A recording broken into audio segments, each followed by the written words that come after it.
আসসালামু আলাইকুম। আশা করি আপনারা সবাই ভালো আছেন। আজকে আমরা ডেভেলপমেন্ট ইকোনমিক্সের একটা টপিক করব। টপিকটা হচ্ছে arguments for labour intensive technique. Argument মানে যুক্তি। হ্যাঁ, লেবার ইন্টেন্সিভ টেকনিক হওয়ার পিছনে কী কী যুক্তি থাকতে পারে, কী কী কারণে লেবার ইন্টেন্সিভ ইন্ডাস্ট্রিটা আমরা গ্রহণ করতে পারি। প্রথমে আমাদেরকে কিছু জিনিস জানতে হবে। ফার্ম শব্দের অর্থ কী, সেক্টর শব্দের অর্থ কী এবং ইন্ডাস্ট্রি শব্দের অর্থ। ওকে, দেখেন, যখন বলা হয় যে ইকোনমিতে একটা ফার্ম আছে, ফার্ম হচ্ছে একটা প্রতিষ্ঠান তৈরি হয়।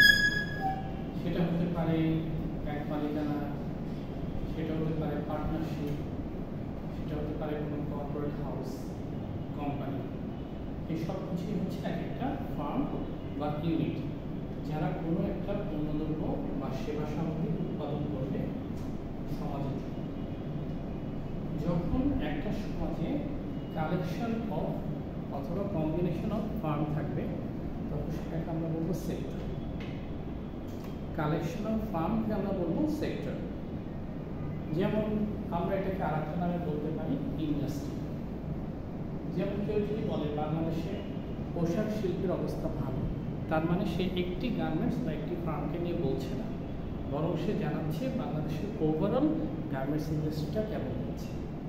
কেউ যদি বলে দেশের পাট শিল্প ভালো চলছে, তার মানে হচ্ছে সমস্ত জুট মিল ভালো চলছে, জুটের আদান ভালো হচ্ছে, সোনালী আঁশ হিসেবে এটা আমরা বিদেশে রপ্তানি করে অনেক অর্থ আয় করতে পারছি। কেউ যদি বলে দেশের ব্যাংকিং সেক্টরটা ধস নেমেছে, তার মানে হচ্ছে কোনো একটা নির্দিষ্ট ব্যাংক নয়, বরং সবগুলো ব্যাংক মিলিয়ে আমি ব্যাংকিং কন্ডিশনটা যাচ করে বলবো যে ব্যাংকিং কাঠামোতে ধস নেমেছে কিনা। এভাবে ব্যাংকিং সেক্টর শব্দের অর্থ হচ্ছে সমস্ত ব্যাংকগুলোকে নিয়ে তৈরি হওয়া কোনো সেক্টর। আমরা এটাকে অন্য একটা নামে শিল্পও বলতে পারি, সেক্টর বা ইন্ডাস্ট্রি। অনেক সময় আপনারা বলতে শুনবেন যে এডুকেশন সেক্টর। এডুকেশন সেক্টর বলতে শুধুমাত্র স্কলার্স ইউনিভার্সিটি নয়, বরং এটা ছোট্ট একটা ইউনিট। অ্যাজ এ হোল চিন্তা করলে সকল বিশ্ববিদ্যালয়, সকল স্কুল, সকল কলেজ, সকল মাদ্রাসা, সমস্ত শিক্ষা প্রতিষ্ঠানকে নিয়ে, একাডেমিকে নিয়ে, ইনস্টিটিউটকে নিয়ে গঠিত একটা এডুকেশন সেগমেন্ট হচ্ছে শিক্ষার সেক্টর বা এডুকেশন সেক্টর। তো একটা দেশ হতে পারে সার্ভিস ওরিয়েন্টেড বেশিরভাগ, কিছু কিছু দেশ হতে পারে ম্যানুফ্যাকচারিং ওরিয়েন্টেড। ম্যানুফ্যাকচারিং ওরিয়েন্টেড যদি হয়, তাহলে সেখানে গুডস উৎপাদিত হবে, দ্রব্য সামগ্রী উৎপাদিত হবে, পণ্যদ্রব্য বা প্রোডাক্ট উৎপাদিত হবে। যদি ওই দেশটি সার্ভিস ওরিয়েন্টেড হয়, তাহলে তারা কোনো গুডস উৎপাদন করবে না, বরং তারা কোনো একটা সার্ভিস উৎপাদন করবে। যেমন টেলিকমিউনিকেশন একটা সার্ভিস, ট্রান্সপোর্টেশন বিজনেস একটা সার্ভিস, কেউ যদি কোনো সফটওয়্যার ইন্ডাস্ট্রি ডেভেলপমেন্ট করে সেটা একটা সার্ভিস। ওকে, কিন্তু যদি বলা হয় যে ম্যানুফ্যাকচারিং কনসার্ন বা কোনো একটা দেশ ম্যানুফ্যাকচারিং গুডস উৎপাদন করছে, তার অর্থ হচ্ছে কোনো প্রতিষ্ঠান হয়তো টুথপেস্ট বানাচ্ছে, কোনো প্রতিষ্ঠান হয়তো কুল সাবান বানাচ্ছে, কোনো প্রতিষ্ঠান হয়তো বেকারি বিজনেস আছে, কোনো প্রতিষ্ঠান হয়তো একটা কনস্ট্রাকশনের কিছু করছে, তো কনস্ট্রাকশনের র ম্যাটেরিয়াল নিয়ে ডিল করছে। এগুলো হতে পারে সব ম্যানুফ্যাকচারিং কনসার্নের অন্তর্গত। একটা দেশে দুই ধরনের ইন্টেন্সিটি বা ইন্টেন্সিভনেস থাকে, একটা হচ্ছে লেবার ইন্টেন্সিভনেস, একটা হচ্ছে ক্যাপিটাল ইন্টেন্সিভনেস। লেবার ইন্টেন্সিভনেস মানে হচ্ছে সেখানে লেবারের সংখ্যা তুলনামূলক অনেক বেশি, সেখানে কায়িক শ্রমটা বেশি ব্যবহৃত হচ্ছে, হিউম্যান বডিটা অনেক খাটছে, ফিজিক্যাল শ্রমটা বেশি, বাট মেন্টাল শ্রমটা কম্পারেটিভলি কম। যখন বলা হবে যে ক্যাপিটাল ইন্টেন্সিভ ইন্ডাস্ট্রি, তখন বুঝে নিতে হবে এমন সমস্ত দেশকে বোঝাচ্ছে যেখানে ক্যাপিটাল অর্থবিষয়ে পাওয়া যাচ্ছে, ক্যাপিটালের অ্যাভেলেবিলিটি আছে, লেবার আছে, ক্যাপিটাল দিয়ে তারা কোনো একটা বিজনেস করতে বেশি ইচ্ছুক বা তাদের এই দিকটায় ঝোঁক বেশি, ইন্টেন্সিটি হাই, এবং ক্যাপিটালও সংখ্যার দিক থেকে অনেক বেশি আধিক্যতায় ওই দেশে রয়েছে দ্যান দ্য লেবার আছে। সুতরাং ওই সমস্ত দেশ হয়তো ম্যানুফ্যাকচারিং কনসার্ন সার্ভিস ইন্ডাস্ট্রির দিকে যাবে, আর এগ্রিকালচারাল ইকোনমির দিকে চলে আসবে লেবার ইন্ডাস্ট্রি। ওরা লেবার সংখ্যায় বেশি, ওরা কৃষি কাজ করবে, এগ্রিকালচারাল ইকোনমিতে ওরা চা চাষ করবে, ওরা গার্মেন্টসে কাপড় উৎপাদন করবে, যেমন বাংলাদেশ, ভিয়েতনাম, এগুলো তো হচ্ছে লেবার ইন্ডাস্ট্রি। ইন্ডিয়া, এগুলো সব labour industry. Canada, USA, America, UK, এই সমস্ত কান্ট্রিগুলো হচ্ছে ক্যাপিটাল ইন্ডাস্ট্রি। ওদের ওখানে অত মানুষ নেই, কিন্তু পুঁজি বা বিনিয়োগের অর্থ ক্যাপিটাল যথেষ্ট রয়েছে বলে আমরা ওগুলোকে ক্যাপিটাল ইন্ডাস্ট্রি কান্ট্রি বলি। যাই হোক, আর্গুমেন্ট মানে হচ্ছে যুক্তি। টপিকটা হচ্ছে এরকম যে arguments for labour intensive technique. Labour intensive টেকনিকগুলো কী কী আর্গুমেন্টের উপর প্রতিষ্ঠিত হবে, আমি কী কী যুক্তির কারণে বলবো এটা লেবার ইন্টেন্সিভ বা এটা ক্যাপিটাল ইন্টেন্সিভ, কী যুক্তির ভিত্তিতে আমি সেটা জানাচ্ছি। যেমন 1 নাম্বার যদি আমরা দেখি, আমরা দেখবো এমপ্লয়মেন্ট। এমপ্লয়মেন্ট মানে হচ্ছে চাকরি, তাই না? কেউ একটা কাজের সন্ধান পেলো, কাজের ব্যবস্থা হলো। এই যে কাজের ব্যবস্থা হলো, আমরা তাকে ওই হিউম্যানটাকে এক জায়গায় আমরা এমপ্লয় করলাম, দ্যাট মিনস কাজে লাগালাম। এটা হচ্ছে একটা এমপ্লয়মেন্ট, মানে জব বা চাকরি। এখন যদি লেবার ইন্টেন্সিভ ইন্ডাস্ট্রি হয়, তাহলে ওখানে মানুষ এগ্রিকালচার ইকোনমিতে অনেক কন্ট্রিবিউশন করবে, গার্মেন্টস ইকোনমিতে কন্ট্রিবিউশন করবে, তারা জেলে হিসেবে কন্ট্রিবিউশন করবে, চা চাষে তারা কন্ট্রিবিউশন করবে। কেন? কারণ তাদের এমপ্লয়মেন্টটা হচ্ছে সব ফিজিক্যাল লেবার। যেহেতু ওই দেশে ক্যাপিটাল ইন্টেন্সিটি কম, মানুষজনের জন্য গায়ে খাটার কাজসমূহই বেশি করবে, সেখানে ফিজিক্যাল লেবার সবচেয়ে হাই থাকবে দেন মেন্টাল লেবার। সুতরাং এমপ্লয়মেন্টগুলো হবে অনেকটা সেটাকেই ঘিরে, এবং অনেক শ্রমিক থাকবে, কারণ জনসংখ্যাধিক্য দেশগুলো হবে লেবার ইন্টেন্সিভ, অনেক শ্রমিক থাকবে এবং চিপ রেটে শ্রম দ্বারা সেল করবে। বাংলাদেশে দেখেন লেবার কত সস্তা, তাই না? তুলনামূলক যদিও আমরা যখন বাঙালি কোনো একটা লেবার আমার দেশে আমার টাকায় কিনতে যাই, আমার কাছে হয়তো একজন দিনমজুরকে একদিন কাজ করার বিনিময়ে হয়তো তাকে 700 টাকা 800 টাকা দিতে হচ্ছে। দিতে হচ্ছে এটা আমি বাংলাদেশি কারেন্সিতে, বাংলাদেশের প্রেক্ষাপটে আমিও কোনো রকমের চলছি দেখে তাকে টাকাটা দিতে হয়তো কষ্ট হচ্ছে। কিন্তু আপনি যদি ইন্টারন্যাশনাল মার্কেটের সাথে এটাকে তুলনা করেন, আপনি দেখবেন যে বাংলাদেশের কম্পারেটিভলি লেবার প্রাইসটা তুলনামূলক অনেক কম, মানুষ অনেক অল্প টাকায় কাজ করছে। ইউকে, ইউএসএতে অনেক সময় শুনে থাকবেন আপনারা যে পার আওয়ারের ওরা একটা পারিশ্রমিক নিয়ে নেয়, প্রতি ঘন্টা কাজ করলে এত ডলার দিতে হবে, প্রতি ঘন্টা কাজ করলে এত ডলার দিতে হবে, এক্সট্রা কাজ করলে ওই সময়ের জন্য তাকে ডলার পে করতে হবে। ওকে, তো এগুলো হচ্ছে সব পার আওয়ার সিস্টেম। তো এমপ্লয়মেন্টটা হবে অধিকাংশ ক্ষেত্রেই ফিজিক্যাল লেবার দিতে পারবে, মিল, ফ্যাক্টরি, এই সমস্ত জায়গাতেও দিতে পারবে। ম্যানুফ্যাকচারিং হোক বা যে কোনো জায়গায় হোক, এমপ্লয়মেন্টটা এইভাবে হবে। সেকেন্ড হচ্ছে এগালিটারিয়ান স্ট্রাকচার অফ সোসাইটি।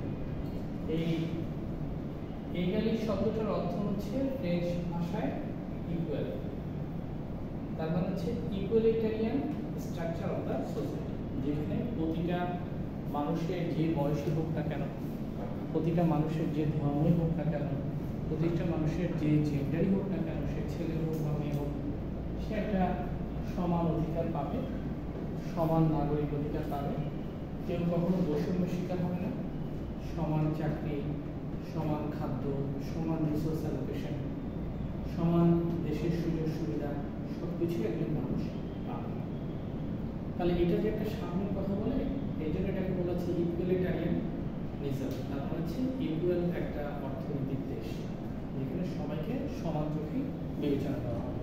এরকম সমাজে সাধারণত দেখা যায় না, যদিও এটা বইয়ের পাতায় নেই। আপনারা জানেন যে 3 ধরনের ইকোনমিক সিস্টেম প্রিভেল করে দুনিয়ায়, 3 ধরনের। এক ধরনের হচ্ছে আপনার গভর্নমেন্টের হাতে রিসোর্স থাকে, গভর্নমেন্ট সেটাকে অ্যালোকেট করে, গভর্নমেন্ট মিল কলকারখানা স্থাপন করে, সেখানে মানুষকে চাকরি দেয়, মানুষ চাকরি করে, ইকোনমিতে তারা গভর্নমেন্ট থেকে টাকা নেয়, তারপর তারা আবার ইনভেস্ট করে, খেলে ওখান থেকে খায়, পড়লে ওখান থেকে পড়ে, গভর্নমেন্ট সেগুলো দেখে। অধিকাংশ প্রজেক্টই গভর্নমেন্টের হাতে।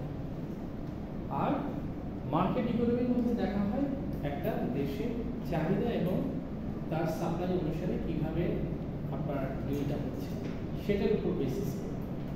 আর মিক্স হচ্ছে মার্কেট ইকোনমি এবং গভর্নমেন্ট ইন্টারভেনশন দুইটা মিশ্রণ। আচ্ছা, তো এই ধরনের ইকোনমি এগালিটারিয়ানিজমের ক্ষেত্রে আমাদের পুরো পৃথিবীতে যদি এরকম একটা সাম্য চলত, সবাই তার রেস, জেন্ডার, রিলিজিয়ান, এজ যে কোনো একটা ইস্যুতে বিচার করলেও সে সমান সংখ্যক অধিকার পায়, এটা ভালো। এরকম একটা সোসাইটিতে কেউ বঞ্চিত হয় না, কারণ এর মধ্যে একটা সাম্যতা সবসময় থাকে। তো মানুষ যখন কোনো জবের কথা চিন্তা করে তখন সবাই জব পাবে এরকম চিন্তা করে, দেশটা হয় একটা ইকুয়াল অপরচুনিটি প্রদান। তো এটা হচ্ছে এগালিটারিয়ানিজমের মূল নীতি, যে সেখানে একটা ইকোনমিক সাম্যের কথা বলা হচ্ছে। একটা সোসাইটিতে আমরা সবসময় চিন্তা করবো irrespective of age, gender, religion, মানুষ যেন সুযোগ সুবিধা পায়। আমরা অনেক সময় বাংলা একটা কথা শুনে থাকি, কেউ খাবে কেউ খাবে না, তা হবে তা হবে না। তার মানে সবাই সেখানে অন্ন, বস্ত্র, বাসস্থান, শিক্ষা, চিকিৎসার একটা সুযোগ সুবিধা যেন পায়। এবং গভর্নমেন্টের এক্সিস্টেন্স কিন্তু মানুষের মৌলিক চাহিদাগুলোকে এনশিওর করার জন্য। মাস্লোর হায়ারার্কি অফ নিডে মানুষ যখন চিন্তা করে যে সে এই ধরনের নিড পূরণ করবে, এই ধরনের নিড পূরণ করবে, সেলফ এস্টিম টাইপের নিড পূরণ করবে, ওখানে আপনি দেখবেন সেগুলোর সাথে আমাদের বাংলাদেশ বা পুরো দুনিয়া জুড়ে যে সমস্ত বেসিক নিডের কথা আমরা বলি, অন্ন, বস্ত্র, বাসস্থান, শিক্ষা, চিকিৎসা, তাই না? এখানে যে মানুষটা অন্ন পায় সে বস্ত্র খোঁজে, কিন্তু যার বস্ত্র নাই সে কিন্তু শিক্ষা খুঁজে না। মজার বিষয় হচ্ছে আপনারা এভাবে যত ক্যাটাগরিতে উপরের দিকে যাবেন দেখবেন তথ্যের অধিকার সে চায় যার মিনিমাম একটা চিকিৎসা বা এডুকেশন এফোর্ড করার সুযোগ আছে। রাস্তায় শুয়ে থাকা অভাবী কষ্টপীড়িত মানুষ ওভাবে তথ্যের অধিকারের সংজ্ঞা জানে না, কারণ মানুষের ইনিশিয়েশনটাই হচ্ছে অন্ন দিয়ে।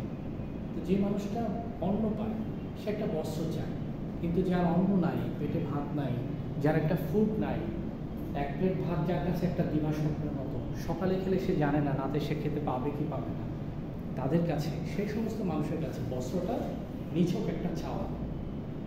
ওকে, এবং যদি আপনি ইকোনমিক প্যারামিটারে চিন্তা করেন, আমরা সাধারণত যে সমস্ত জিনিসগুলোকে ডিমান্ড করি, আসলে কি ইকোনমিক প্যারামিটারে সেগুলো ডিমান্ড? উত্তর হচ্ছে নয়।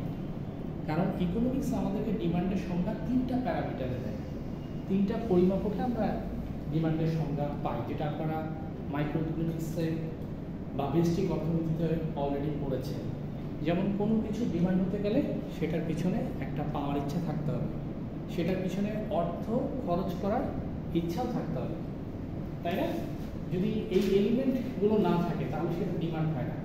যেমন আপনারা হয়তো এইচএসসি লেভেলে করে থাকবেন, একটা বিখ্যাত উদাহরণ ওই বইতে দেওয়া হতো যে একটা কৃপণের জন্য, একটা মাইজারের জন্য মিষ্টি কনজিউম করার ইচ্ছাটা কোনো ডিমান্ড নয়, কারণ সে অর্থ রাখে, খাওয়ার ইচ্ছাও আছে, কিন্তু ওইটার পিছনে অর্থ খরচ করার চিন্তাভাবনা তার নেই। আমি একটু সাধারণ শিক্ষক, আমার জন্য আইফোন বা রোলেক্সের কোনো ঘড়ি পরার ইচ্ছাটা সেফ একটা চাওয়া, কিন্তু এটা ইকোনমিক্সের মাপকাঠিতে কোনো ডিমান্ড নয়, কারণ ডিমান্ড ইস্যুটা ইনকাম লেভেলকে ফুলফিল করে তারপর আসে। আপনি চাইলেই ফেরারি, ভোক্সওয়াগন বা আরও ভালো ব্র্যান্ডের কোনো গাড়ি পারচেস করার ইচ্ছাটাই ডিমান্ড হয়, কারণ এটা এফোর্ড করার মতো অ্যাবিলিটি আপনার ইকোনমিক মাপকাঠিতে নেই। সো একটা দেশের মধ্যে যদি ইকুয়াল জাস্টিস করতে হয়, গভর্নমেন্টকে মাস্লোর হায়ারার্কি অফ নিডের প্রতিটা স্টেজকে ক্যালকুলেট করে সে চিন্তা করতে হবে গভর্নমেন্ট আলটিমেটলি সেটা অফার করতে পারবে কিনা। দুনিয়াতে যখন বলা হয় যে পোভার্টি ফ্রি ইকোনমি, আসলে বস্তুতপক্ষে পোভার্টি ফ্রি ইকোনমি কখনোই অর্থে সম্ভব নয়। প্রফেসর ডক্টর মোহাম্মদ ইউনুস বলেছিলেন যে পোভার্টিকে উনি মাইক্রো ক্রেডিটের ব্যবহার করে জাতীয় যে জাদুঘরগুলো সেখানে রেখে দিবেন বিভিন্ন দেশে, মানুষ দেখুক ওই দেশের পোভার্টি কেমন ছিল। আসলে কি এটা সম্ভব? বা ইকোনমিক্সের বইয়ের পাতা আমরা যখন বলি 100% এমপ্লয়মেন্ট, আসলে কি 100% এমপ্লয়মেন্ট সম্ভব?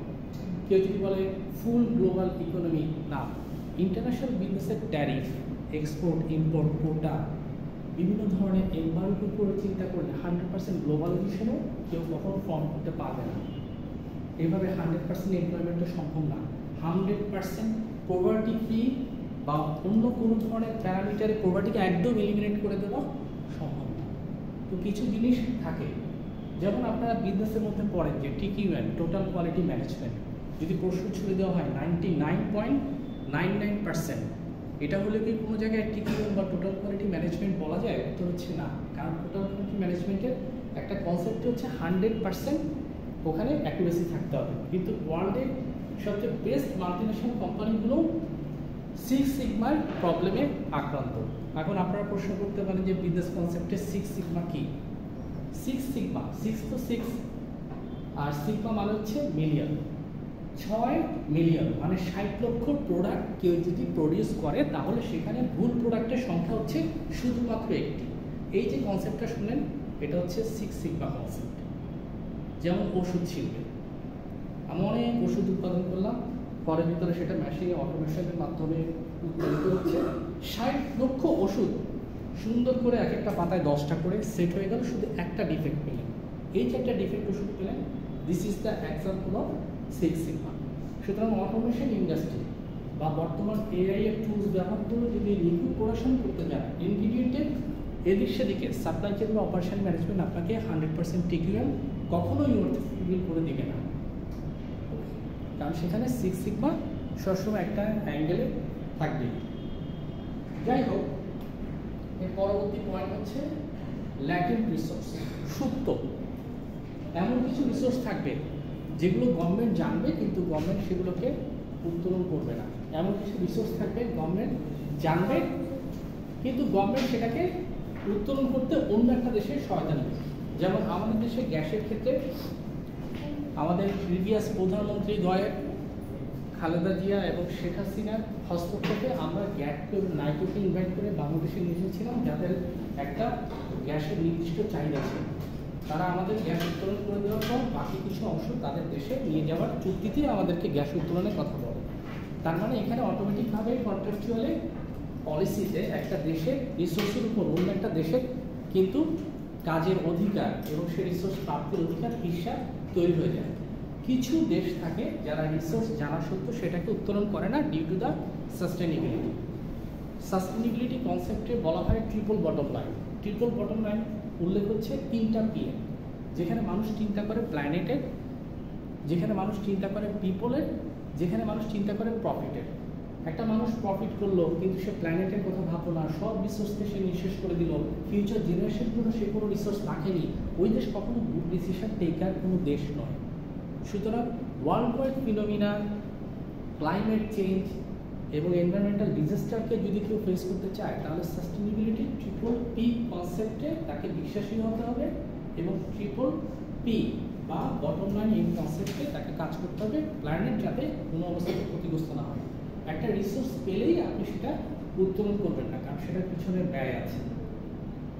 এবং আপনারা জানেন ইকোনমিক্স বলে যে একটা নির্দিষ্ট সংখ্যক ইনভলভমেন্ট, কোন একটা লেবার যদি একটা নির্দিষ্ট সংখ্যক জমিতে আপনি দেন, এরপর যদি ওই জমিতে আর ফার্দার লেবার না করলেও, ইনভলভ না করলেও ওই পরিমাণ ফসল উৎপাদিত হয়, তাহলে ফার্দার লেবার এখানে ইনভলভ করাটাই হচ্ছে একটা অপচয়। ওকে, সুতরাং সেক্ষেত্রে আপনি আপনার দেশের রিসোর্সের ক্ষেত্রে চিন্তা করেন, কারণ আমরা দেশের রিসোর্সের ক্ষেত্রে চিন্তা করি যে প্রোডাকশনের 4টা ফ্যাক্টরস হচ্ছে ল্যান্ড, লেবার, ক্যাপিটাল, অর্গানাইজেশন। আমি একটা জায়গায় লেবার যেরকম অ্যাডিশনাল ইনভলভ করবো না, এখানে কোনো ধরনের রিসোর্সও অ্যাডিশনাল ইনভলভ করবো না। যেটুকু প্রয়োজন, যেটুকু করলে একটা দেশ সাবস্টেন্সিয়ালি বছর পর বছর তার থাকা রিসোর্সটা, ল্যান্ড রিসোর্সটাকে কনজিউম করতে হবে, সেটাই হচ্ছে একটা পারফেক্ট থিং। এটা আপনি আপনার ব্যক্তিগত জীবনেও প্রয়োগ করতে পারেন। ফর এক্সাম্পল, যারা নাবিক বা নৌযাত্রায় যায়, তাদের কিন্তু একটা খাওয়ার এস্টিমেশন থাকে, তাদেরও কিন্তু ফুড লাউঞ্জে খাওয়ার বেঁধে দেওয়া থাকে যে একটা জাহাজ এখান থেকে যদি 17 দিনে আমেরিকায় যায়, তাহলে 17 দিনের মধ্যে এই খাবারটা তাকে কনজিউম করতে হবে। কিছু বেঁচে গেল তো বেঁচে গেল, আর যদি শর্টেজ হয় আপনি অনেক সাফারিংই করতে পারেন। দেশটাও তাই। আমি যদি একটা জায়গায় গ্যাসের খনি পাই, কয়লার খনি পাই, আমাকে দেখতে হবে এক্সিস্টিং মজুদ কত ঘনফুট আছে, দেশের চাহিদা কতটুকু, আমি এটা উৎপাদন করলে এটা আমার জন্য সবচেয়ে বেস্ট রিটার্ন দিচ্ছে কিনা। আপনারা যারা বিজনেস স্টুডেন্ট, তাদেরকে সবসময় একটা কথা মাথায় রাখতে হবে, প্রফিট করতে হবে অপটিমাইজেশন লেভেলে, কস্ট করতে হবে মিনিমাইজেশন লেভেলে। সবচাইতে কম ইনপুট দিয়ে সবচেয়ে বেশি আউটপুট উৎপাদন করার নাম হচ্ছে কি? বিজনেস। সবচাইতে কম ইনপুট দিয়ে সবচাইতে বেশি আউটপুট পাওয়ার নাম হচ্ছে এক অর্থে ইকোনমিক্স। এবং ইকোনমিক্সের সাথে অ্যাকাউন্টিংয়ের কিন্তু অনেক কানেকশন আছে। অ্যাকাউন্টিংয়ের সাথে ভেরিয়েবল কস্ট, ইকোনমিক্সের সাথে ভেরিয়েবল কস্টের একটা কানেক্টিভিটি আছে। আপনারা জানেন অ্যাকাউন্টিংয়ের সাথে সবচেয়ে কাছাকাছি সাবজেক্টের নাম হচ্ছে ফাইন্যান্স। এবং জন মেনার্ড কিনস, যিনি ফাইন্যান্সের 2-3 জন ফাদারের মধ্যে একজন, he is also the father of applied economics. এই জন্য applied economics is equal to finance in the business field. মনে রাখবেন যে অ্যাপ্লাইড ইকোনমিক্সটা হচ্ছে বিজনেস ফিল্ডের একটা অন্যতম বড় সাবজেক্ট, যেটা ইকুয়াল টু ফাইন্যান্স। কেউ যদি আপনাকে বলে are you from applied economics, আপনি বলবেন yes I am from finance, সে তখন বুঝবে আপনি কিছু জানেন, কারণ এটা একটা equivalent subject matter. So lateral রিসোর্সটা সবসময় দেখবেন কোথায় কি আছে, তার কোনো উত্তোলনের দরকার নাই। উত্তোলন করলেও আপনি সেটাকে একটা রেটিংয়ে ফেলবেন যে কত দিনের মধ্যে উৎপাদন করবেন, কি পরিমাণ রিসোর্স আছে, কতটুকু আপনি সেখান থেকে আয় করতে পারবেন। যে সমস্ত কান্ট্রিগুলো ক্যাপিটাল ইন্টেন্সিভ, হাতে পয়সা আছে, পুঁজি আছে, রেডির একটা খনিতে সে কাজ করাতে পারবে, ইনভেস্ট করতে পারবে, ক্যাপিটাল লিস্ট, এই সমস্ত কান্ট্রিগুলো থেকে আমি যদি ক্যাপিটাল হায়ার করি, টেকনিক্যাল এক্সপার্টিস হায়ার করি, তাহলে আমি আমার রিসোর্সকে ইজিলি ডিপ্রেশনের দিকে নিয়ে যেতে পারছি বা আমি সেটাকে উত্তোলন করতে পারছি। কিন্তু যে সমস্ত কান্ট্রি, ডেভেলপিং কান্ট্রি, একটা ন্যাশনাল থিমের মধ্যে এখন আন্ডার ডেভেলপ বা এলডিসি লিস্ট ডেভেলপমেন্ট কান্ট্রি গ্রোথের মধ্যে বিলং করে, তারা কখনো ওইভাবে নিজেরা কোনো রিসোর্স উত্তোলন করতে পারবে না অন্য একটা দেশে সাহায্য না নিয়ে। আর অন্য একটা দেশ তো টাকা দেওয়ার জন্য বসে আছে, কারণ তারা তো ক্যাপিটাল ইন্টেন্সিভ। আর আমাদের এখানে লেবার বেশি, আমরা হচ্ছি লেবার ইন্টেন্সিভ। এখানে টেকনিক্যাল এক্সপার্টাইজ কম, ওখানে টেকনিক্যাল এক্সপার্টাইজ বেশি। যেখানে আমরা গার্মেন্টসে সিভিং করছি, ওখানে তারা এয়ারবাস অ্যারোনটিক্যাল ইঞ্জিনিয়ারিং নিয়ে চিন্তা করছে। সুতরাং প্ল্যাটফর্ম কিন্তু অনেক আগে থেকেই সেট। তারপর হচ্ছে লেস ইম্পোর্ট। গরিব দেশ, যার ওইভাবে খাওয়ার পয়সা নাই, অধিকাংশ মানুষের per capital, per head, per person মাথা পিছু আয়ের পরিমাণ একদম কম। গভর্নমেন্ট যে আয়ের কথা বলে, পত্রপত্রিকায় যে সমস্ত আয়ের চিত্র আমরা দেখি, বাস্তবে সেটা অনেক দূরের কথা। আমরা যে সমস্ত বিল্ডিং বা কাঠামো গুলশান বনানীতে দেখছি, এটা কি বাংলাদেশের আসল চিত্র? যদি প্রশ্ন করা হয় বাড়িধারা বা গুলশান বনানীর এই বিল্ডিং দেখে কি তুমি মনে করবে এটা পুরো বাংলাদেশের একটা সমাজ চিত্র বা অর্থনৈতিক চিত্র? কখনোই না। এমনকি আপনি এখানেও অনেক মানুষ পাবেন যারা অনেক অসহায়, রাস্তাঘাটে পড়ে আছে, নাগরিক সুবিধা বঞ্চিত, অনেক কিছু তারা পায় না। গরিব দেশ তাকে অনেক কিছু নিরাপত্তা দিতে পারে না, এনশিওর করতে পারে না তার জন্য অনেক কিছু। অন্ন নাই, বস্ত্র নাই, বাসস্থান নাই, শিক্ষা নাই, চিকিৎসা নাই, মানুষ রাস্তাঘাটে এমনি শুয়ে আছে। এটাই বাংলাদেশের আসল চিত্র না। আপনি যখন প্রত্যন্ত অঞ্চলগুলোতে যাবেন, দেখবেন যে ওখানে মানুষের কাজকর্ম করার সুযোগ পর্যন্ত নাই। তাদের ওখানে ওরকম মিল নাই, কলকারখানা নাই, ফ্যাক্টরি নাই যে থেকে দুইটা কাজ করতে পারবে। দেশের সেন্ট্রালাইজেশনের প্রবলেমের জাতাকলে পড়ে অলরেডি অনেক শ্রমিক নিষ্পেষিত। রংপুর, দিনাজপুর, নীলফামারী, এই সমস্ত মহঙ্গা বা অভাবপীড়িত দেশে যেভাবে অভাবকে ডিফাইন করা যায়, মানুষ যেভাবে অনেক সুবিধা থেকে বঞ্চিত, এই জিনিস ঢাকাতে চিত্র অনুসারে অনেক কম। এই জন্য লেবারগুলো এখন ট্রান্সপোর্টেড হয়ে অন্য জায়গায় চলে আসছে। এবং লেবার মুভমেন্ট নিয়েও একটা আলাদা সাবজেক্ট আছে, এটা ইকোনমিক্সের একটা 100% কোর্স। এটা হচ্ছে পপুলেশন ইকোনমিক্স। ওখানে দেখানো হয় কীভাবে বিগ সিটি ডেভেলপ করে, মানুষজন লেবারটা সেল করার জন্য গ্রাম থেকে শহরমুখী হয়, ইন্ডাস্ট্রিয়ালাইজেশনে কীভাবে লিমিটসের মডেল অনুসারে মানুষ এগ্রিগেরিয়ান ইকোনমি থেকে ট্রান্সফর্ম হয়ে ইন্ডাস্ট্রিয়াল ইকোনমিতে চলে আসে। মজার মজার অনেক তথ্য, মজার মজার অনেক সিনারিও, অনেক কিছু বাংলাদেশের মতো জায়গায় অ্যাপ্লিকেবল না, আবার অনেক কিছুই অ্যাপ্লিকেবল। ওয়েস্টার্ন এবং ইউরোপিয়ান কান্ট্রির রাইটারদের ফুলবাবুদের লেখা সুন্দর সুন্দর লাইন বইয়ের পাতায় মানায়, বাস্তবে এটা অনেক কঠিন। সাপ্লাই অফ কনজিউমেবল গুডস, যে সমস্ত গুডস মানুষ কনজিউম করে, যদি বেসিক গুড হয়ে থাকে, বেসিক নিড হয়ে থাকে, গভর্নমেন্ট সেটাকে সুন্দরভাবে রিসোর্স অ্যালোকেশনের মাধ্যমে দেবে। যে দেশটা গভর্নমেন্ট অ্যাসেটকে ঠিকমতো রিসোর্সফুলি মাথা খাটিয়ে টেকনিক্যালি অ্যালোকেট করতে পারছে না, সেখানে অভাব কখনো মিউজিয়ামের দ্বারপ্রান্তে উপনীত হবে না। একটা মানুষকে যদি আপনি সবসময় রিসোর্সের কথা বলেন, কিন্তু রিসোর্সটা যদি প্রপারলি তার হেড বা পার্সন হিসেবে অ্যালোকেটেড না হয়, দেশটার প্রতিটা মানুষ হবে বঞ্চিত। সুতরাং একটা গরিব দেশ, সেখানেও যদি কনজিউমার গুডসের সাপ্লাইয়ের কথা চিন্তা করতে হয়, তাহলে কতটুকু এফিশিয়েন্ট ডিস্ট্রিবিউশন পলিসি সেখানে দরকার, যেখানে প্রতিটা মানুষ তার অধিকার সমূহ বুঝে পাবে। গরিব দেশের মানুষজন গিফিং গুডসকে নিয়ে পড়ে থাকে। আপনি বলতে পারেন গিফিং গুডস আবার কি?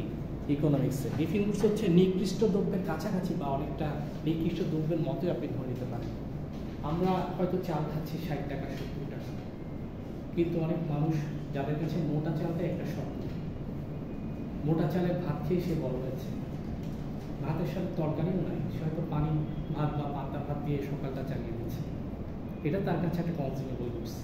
যে সমস্ত ইকোনমির মধ্যে ক্যাপিটালিস্ট নেচার আছে, মানুষ সেখানে এমন কিছু প্রোডাক্টকে নিতে পারবে যেগুলো আলটিমেটলি সে এফোর্ড করতে পারে বা সমাজে এটা একটা স্ট্যাটাস ভ্যালু বহন করে। এবং কিছু মানুষ যারা এই সমস্ত ফুডকে, এই সমস্ত দ্রব্যকে এফোর্ড করতে পারে না, তারা সবসময় একটা তলানিতেই কেন রয়ে যায় ইকোনমিক্সে, এবং গিফিং গুডসের সাথে তাদের বসবাস। আপনি নিজেকে প্রশ্ন করতে পারেন, যদি মার্সিডিজ বেঞ্জ, BMW বাংলাদেশের বিক্রির কথা হয়, এটা অবশ্যই এমন একটা অঞ্চলে বিক্রি হবে, সেগমেন্টে বিক্রি হবে, যেখানে মানুষের per capita income comparatively high. Gulshan, Banani এবং বাড়িধারাতে আপনি এটার একটা সেন্টার বা হাব বসালে আপনি সেলফ অ্যাবিলিটি পেতে পারেন, কিন্তু রংপুর, যশোর, গাইবান্ধা থেকে আপনি এই গাড়ি কোনো শোরুম বসালে ওই অর্থে রিপ্লাইটা পাবেন না। আমাদেরকে চিনতে হবে নিশ মার্কেট, NICHE, নিশ, নিচ না, উচ্চারণটা হবে নিশ। নিশ মার্কেট প্রোডাক্ট হচ্ছে এমন মানুষদের জন্য যেটা ইকোনমি সবার জন্য নয়, সবাই সেটাকে টার্গেট করলেই পেয়ে যাচ্ছে না। পার্টিকুলার কিছু সেগমেন্টকে টার্গেট করেই এই নিশ মার্কেট প্রোডাক্ট, যেমন লাক্সারিয়াস লোকের ইস্যুটা হচ্ছে নিশ মার্কেট প্রোডাক্ট। BMW আপনি আমি কিনতে পারবো না, আইফোন অনেকেই কিনতে পারবে না, এগুলো অনেক ক্ষেত্রেই নিশ মার্কেট প্রোডাক্ট। ওকে, কিছু কিছু ক্ষেত্রে মানুষের ইকোনমিক ক্যাপাসিটির উপরে শুধুমাত্র নিশ মার্কেট তৈরি হয় না, বরং বেসিক নিডের উপরে একটা নিশ মার্কেট তৈরি হতে পারে। ঘুমের ওষুধ, আপনার ভালো ঘুম হয়, আলফা, বিটা, গামা, 3টা ঘুমের লেভেল। আপনার গামা লেভেল থেকে একটু বিটা লেভেলে যেতে হচ্ছে, আপনাকে ডক্টর একটা ওষুধ দিল, ওষুধের দাম মাত্র 5 টাকা, আপনি এটা খুব করতে পারেন, কিন্তু যদি আপনি ঘুমের পেশেন্ট না হন, আপনি এটা খাবেন। সো কিছু ক্ষেত্রে ফার্মাসিউটিক্যাল এই প্রোডাক্টগুলো হচ্ছে নিশ মার্কেট প্রোডাক্ট। আমি আপনাদেরকে একটা মজার কথা বলেছিলাম যে কাস্টমার এবং কনজিউমারের মধ্যে কি বেসিক পার্থক্য আছে। কাস্টমার হচ্ছে সেই ব্যক্তি যে কিনছে, কিন্তু কনজিউমার হচ্ছে সেই ব্যক্তি যে আলটিমেটলি কনজিউম করছে। Doctor Hasan is a famous teacher, আমি যদি তাকে একটা কলম উপহার দিই, কাস্টমার আমি, কিন্তু স্যার হচ্ছেন একটা কনজিউমার। আমার বাসার ছোট একটা বাচ্চাকে আমি যদি একটা চকলেট উপহার দিই, আমি হচ্ছে কাস্টমার, কনজিউমারশিপ। কিন্তু অধিকাংশ ক্ষেত্রেই ফার্মাসিউটিক্যাল ইন্ডাস্ট্রি বা রোগী এবং যারা সেবা যত্ন করছে তাদের মধ্যে কিন্তু একটা ডেভিয়েশন আছে। অধিকাংশ ক্ষেত্রে ফার্মাসিউটিক্যাল ইন্ডাস্ট্রিগুলোতে কাস্টমার যে কনজিউমার সে হয় না। ইভেন আপনি ওর স্যালারির ক্ষেত্রেও দেখবেন যে কাস্টমার এবং কনজিউমার ডিফারেন্ট ক্যাটাগরি। আর কিছু মানুষ অবশ্যই এই ডেভিয়েশনগুলোকে নিয়ে চিন্তা করে। মার্কেটে আপনি চিন্তা করেন না কখনো যে কেন 2 টাকার একটা সানসিল্ক শ্যাম্পু পাওয়া যাচ্ছে, দ্যাট দ্য ফ্যামিলি প্যাক। কারণ ব্রিটিশ বাবুরা চিন্তা করলো যদি এই দেশের পার ক্যাপিটা ইনকাম কম হয়, একটা ফ্যামিলি প্যাক দিলে মানুষ প্রেফার করতে পারবে না, দেন আমি তাদেরকে একটা শর্ট প্যাকেজ অফার করি যেখানে সে সেটা বাই করতে পারবে। সুতরাং মানুষের পারচেজিং পাওয়ার একটা কাছাকাছি চলে যাওয়া, প্রয়োজনীয়তার কাছাকাছি চলে যাওয়া কিন্তু বিজনেসম্যানদের একটা আইডিওলজি। আপনি যদি অনেক বেশি প্রাইস রাখেন, ওটা মানুষ ওইভাবে কিনতে পারবে না। কিছুদিন আগে ফেসবুকে একটা নিউজ দেখছিলাম যে ইন্ডিয়ানরা মাছ কেটে বিক্রি করছে, খুব খুশি কিছু মানুষ সেটা কিনতে পেরে। তো আমার দেশে ইলিশ মাছ কেটে বিক্রি করুক, গরুর মাংস 200 গ্রাম আমি দেখলাম যে বংশালে একটা ফেসবুক ভিডিও সেটা বিক্রি হচ্ছে। কিছু মানুষ এফোর্ড করতে পারছে, কারণ আমি পারচেজিং পাওয়ারে তার সক্ষমতা লেভেলে পৌঁছে গেছি। কিন্তু যদি আমি একটা বিগ প্যাক নিয়ে রাখি, সেটা আমি করতে পারি না। বাঙালি কোকের দাম জিজ্ঞেস করে কখনো খায় না, কিন্তু সে ডাব কিনতে গেলে একটা বার্গেন করে। আমি পার্শ্ববর্তী একটা দেশের এই জিনিসটাকে কেন অ্যাডপ্ট করতে পারছি না, যে প্রয়োজনে মাছ কেটে বিক্রি করলাম, গোস্তকে 250 গ্রাম করে বিক্রি করলাম। তাহলে বিদেশি বাবুরা এখানে প্রোডাক্ট বিক্রি করতে যে 700 টাকার শ্যাম্পুকে যদি 5 টাকার প্যাকেট আনতে পারে, আপনি বাঙালি হিসেবে এই সেন্স কেন কাজ করছে না?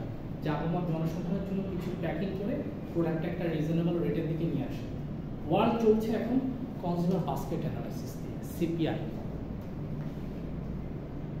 পুরো ওয়ার্ল্ড তারা পারচেজিং পাওয়ার প্যারিটি, তিনটা পি নিয়ে গবেষণা করছে। $1 দিয়ে আমেরিকাতে যেটা পাচ্ছে, যে কয়টা ডিম পাচ্ছে, বাঙালি ওই কয়টা ডিম পাচ্ছে কিনা, না পেলে কি পরিমাণ সাদৃশ্য বা বৈসাদৃশ্য এখানে আছে, বা কি পরিমাণ সমতা এখানে আছে, এই যে ক্যালকুলেশনগুলো ছোট ছোট, এইগুলো হচ্ছে পারচেজিং পাওয়ার প্যারিটি ইস্যু। এটা আপনারা হয়তো মাইক্রো ইকোনমিক্সে বলেছেন। Village and small town, city একটু বড়, আমরা টাউনকে একটু ছোট বলি, Chittagong is a small town, তাই না, comparatively then Dhaka city. Dhaka is a mega city, right? Mega সিটির সংজ্ঞাও কিন্তু পপুলেশন ইকোনমিক্স বলে, যেখানে মিনিমাম 2 কোটি মানুষের অবস্থান থাকে, ইজ কল মেগা সিটি। এখন আপনি আমি ডিফাইন করলে হবে না, এগুলোর পিছনে ইকোনমিক্সের স্ট্রং নীতিমালা আছে। মেগা সিটি কি, এর চেয়ে বড় সিটি হলে সেটা কি, ছোট সিটি হলে সেটা ডেফিনিশন কি, কতজন মানুষ সেখানে থাকলে আমরা এটাকে ডিনোট করতে পারি অ্যাজ স্মল টাউন, তাই না? তো ভিলেজ, এই সমস্ত গরিব দেশে অধিকাংশ মানুষ থাকে না। আমরা বলি গুচ্ছ গ্রামের কথা, আমরা 68,000 গ্রামের কথা বলি। কোন দেশে? ইউরোপে, বাংলাদেশে। আমরা স্মল টাউনের কথা বলি কোথায়? বাংলাদেশে। এবং অনেক ট্রান্সপোর্টেশন ব্যবস্থা উন্নত হওয়ার কারণে লেবার খুব দ্রুত মুভ করতে পারছে না এখন এক জায়গা থেকে আরেক জায়গায়। আপনারা একটা মজার দৃশ্য চিন্তা করেন তো, গ্রামের বুড়ো চাচা ঢাকায় যখন আসে কুরবানির সময় 3-4 জনকে নিয়ে আসে গরুর মাংস বা এগুলো খাদ্যদ্রব্যগুলোকে প্রসেস করার জন্য। তারা কিন্তু ওই সার্ভিসটা যদি একটা দিনের জন্য দেয়, কত মানুষ কান্ট্রি সাইড থেকে এসে ঢাকায় উপনীত হচ্ছে। অনেক মানুষ এগ্রিকালচারাল ইকোনমিতে এগ্রিকালচারাল কাজ করে, 6 মাস কাজ করে, 6 মাস ঢাকায় এসে রিক্সার প্যাডেল দেয়। কারণ এগুলো একটা সিজনাল আইটেম, সবসময় সব ফসল সব জায়গায় উৎপাদিত হয় না, আল্লাহ প্রদত্ত ব্যবস্থা। সুতরাং শীতকালে যে ফসল হয় গ্রীষ্মকালে সেটা দেখা পাওয়া যায় না, কিছু ফসল থেকে 12 মাসিক ফসল। দেশ যদি এগ্রিকালচারাল বেস ইকোনমি হয়, অনেক মানুষ ন্যাচারালি তো এখানে অসহায় একটা লেভেলে চলে যাবে, কারণ সে একটা বেকার জীবন বরণ করবে। মানুষটা কোথায় থাকে? মানুষটা একটা স্মল টাউন থাকে, মানুষ একটা স্মল ভিলেজে থাকে। সেখানে লেবারগুলো আলটিমেটলি শিফট করে যে সমস্ত জায়গায় ফ্যাক্টরি, মিল, কারখানা হয় না, ওইখানে চলে আসে। যেখানে আপনি কাজের সুযোগ পাবেন সেখানে আপনি চলে যাবেন, যেখানে কাজ নাই ওখানে আপনি থাকতে চাইবেন না, কারণ দিন শেষে আপনার কোনো আর্নিং নাই, আপনার ফ্যামিলি চালানোর মতো অবস্থা নাই। সর্বশেষ হচ্ছে emergency of monopoly. Emergency of monopoly is avoided. Okay, monopoly তো আপনারা জানেন না, মার্কেট ব্যবস্থায় কিন্তু অনেক ধরনের মার্কেটের সেগমেন্ট থাকে। আপনারা হয়তো মাইক্রো ইকোনমিক্সে পড়ে থাকবেন যে আমরা টাইমের ভেদে মার্কেটকে ভাগ করি, শর্ট টাইম, হ্যাঁ, long term, very short term, very long term. আমরা জিওগ্রাফিক্যাল ফ্রেমে মার্কেটকে ভাগ করি, আমরা ট্রেডিংয়ের ভিত্তিতে মার্কেটকে ভাগ করি, local market, international market, multinational market, global market. শুনে থাকবেন না? এইভাবে আপনি যখন বায়ার এবং সেলারের ভিত্তিতে মার্কেটকে ভাগ করবেন, তখন মার্কেট হবে মনোপলি। মনো মানে এক, পলি মানে বিক্রেতা। পলি মানে এখানে বাংলা সিনেমার নায়িকা নাকি। মনোপলি মানে হচ্ছে এক বিক্রেতার বাজার। ডুওপলি, ডুও মানে 2, পলি মানে বিক্রেতা, 2 জন বিক্রেতার বাজার।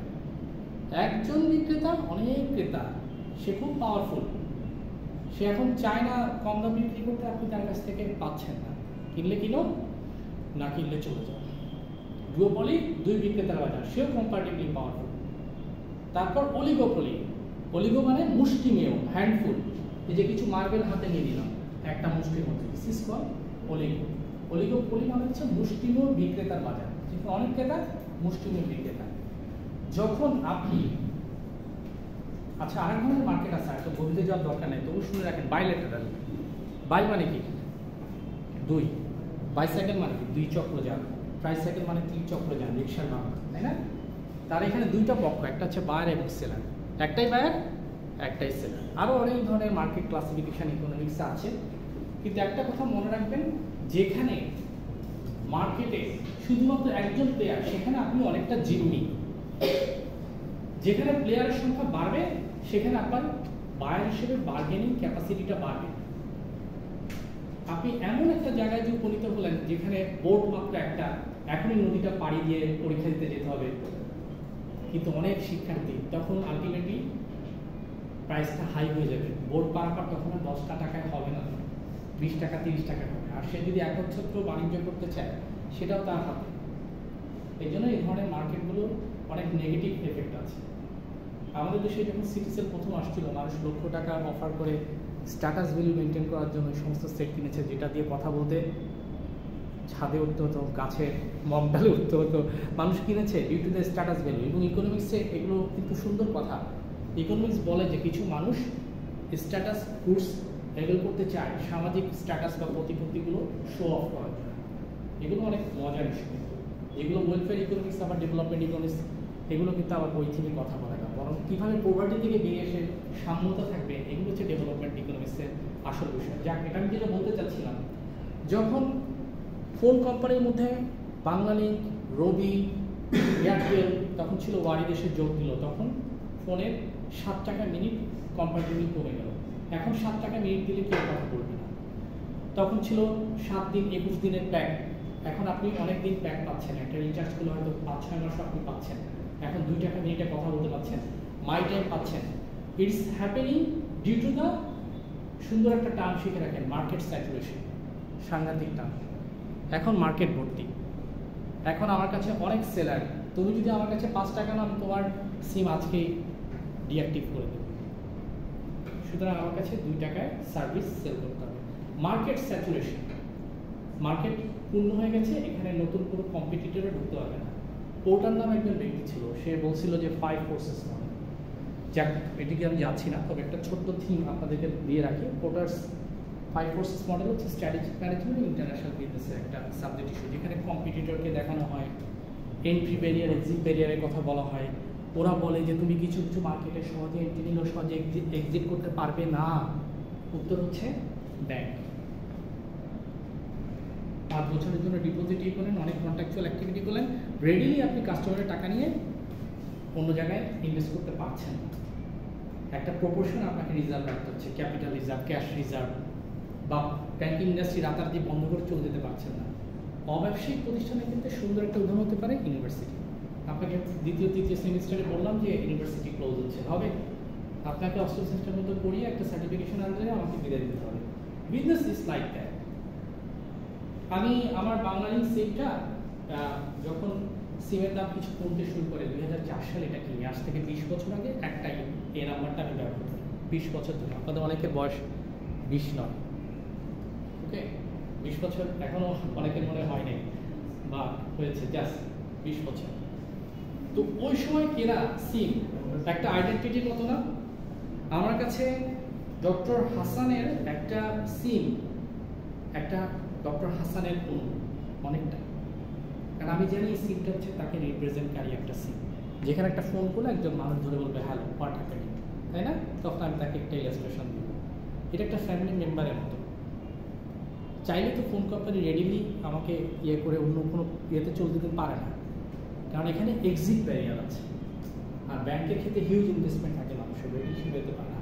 আপনার ক্ষেত্রে এখানে শুধু টাকা না, টাইমটা একটা বড় জিনিস এডুকেশন সেক্টর। সুতরাং চাইলেই ইউনিভার্সিটি কলাপস করে অন্য জায়গায় যা করতে পারবে না। কিছু ইন্ডাস্ট্রিতে ঢোকা যেমন কঠিন, বেরোনো কঠিন, কিছু ইন্ডাস্ট্রিতে আবার উভয় সম্ভব।